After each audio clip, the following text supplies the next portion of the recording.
Eğlenceli futbol kartları aslında devam edirik. Bu sefer King of Man'dan yok. Buradan başlayırıq. Arkası Messi Ronaldo. Messi Ronaldo çıkabilir mi bizim önümüzde 25 sezonunda?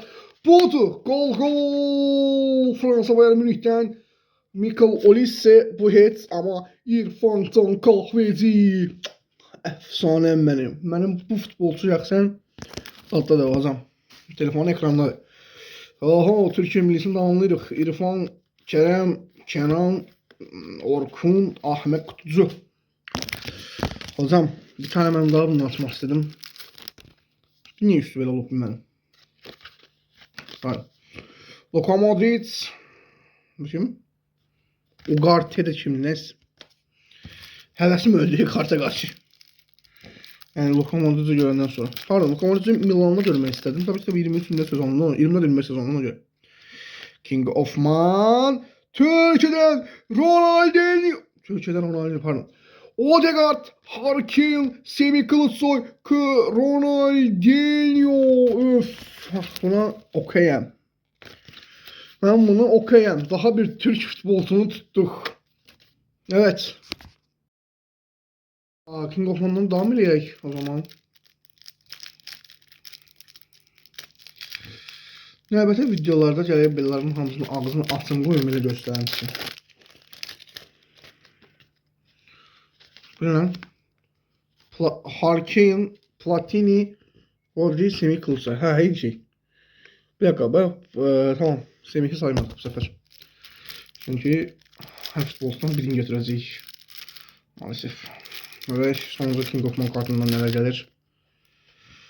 Eyni şey ise Aguero, Guardiol, Fubiasa, Ronaldo. Həlsə bizim hədəfimiz Ronaldo değildi. Çünkü bilenler Ronaldo'nun bir çıxartdı. Bilenleri bilir. Süper şutla devam eləmək istəyirik hemen hocam. Süper şutdan görə kim gəlir? Kim? Of! Matsumes ve Maradona efsane. Öf be.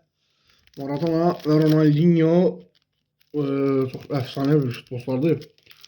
Elə bu seriyanı bitirək yavaş yavaş. Kai Havertz, Emiliano Martinez, Arjantin qapıcısı. Sevilen bir şeydi. Ve bu kartdan açaq. Elə buradan kim çıxır bizə? Eyni kartlar dünən insanlar. Kart asılımına yine başlayırıq. King of Man'dan neler çıxır. Bugün hedefimiz Lamine Yamal, Arda Güler ve Messi tapmaktır. Hadi bir Messi'ne yapalım.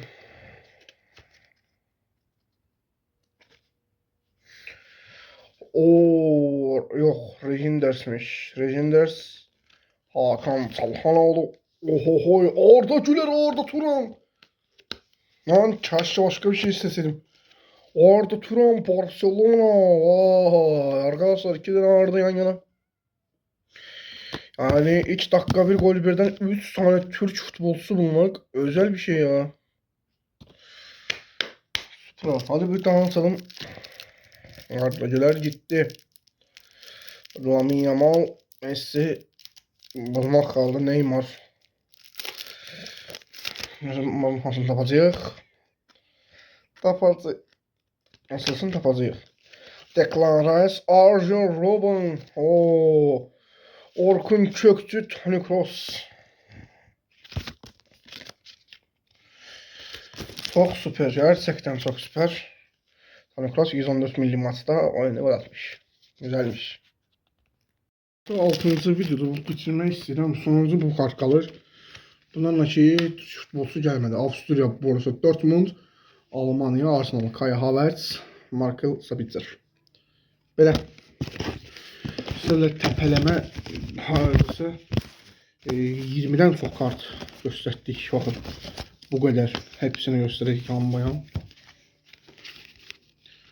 Ve budur. Videomuz sona çatdı. Gələn videoda sabahları olacaq inşallah. Ve sabahları neler çıxacaq kartlarda. King of Man'a ara verip bir tane süper şut ataq. Daha mənəyəcəyik. Hədəf bilirsiniz də Messi'dir. Messi, Neymar, Lamine Yamal. Florian Wirtz, Kingsley Coman. Abi bu 24-25 sezonu. Yani 25 yazına bakmışım. Kingsley Coman şeyde değil. El Nasır'da. Florian Wirtz da şeydedir. Liverpool'da. Ne bir lazım olmayan kart. Hələ ki 2 gündə Allah xeyir eləsin. Türkiyə futbolçularını tutuzdururuq. Evet, icat paketinden neler çıkarsa kadar bunu alsak. Özünün asılı. Skor seçiyor olsun ya. Belçika, Real Madrid, bir de Courtois ve Florian Wirtz sen çekmedin. Normal bir kart tapamadık arkadaşlar. Şimdi gelelim Süper Lig'in yayınlarına neler çıkar. Argentina, Atletico ve Julian Alvarez, İtalya, Liverpool'dan Federico Cesi. Abi böyle bir şey olmaz ya. Gerçekten böyle bir şey olmaz. Güzel paket alsak, üçüncü videonun nasıl çekelim. Yine en kart Thomas Müller. Oha. Ve Frenkie de Jong.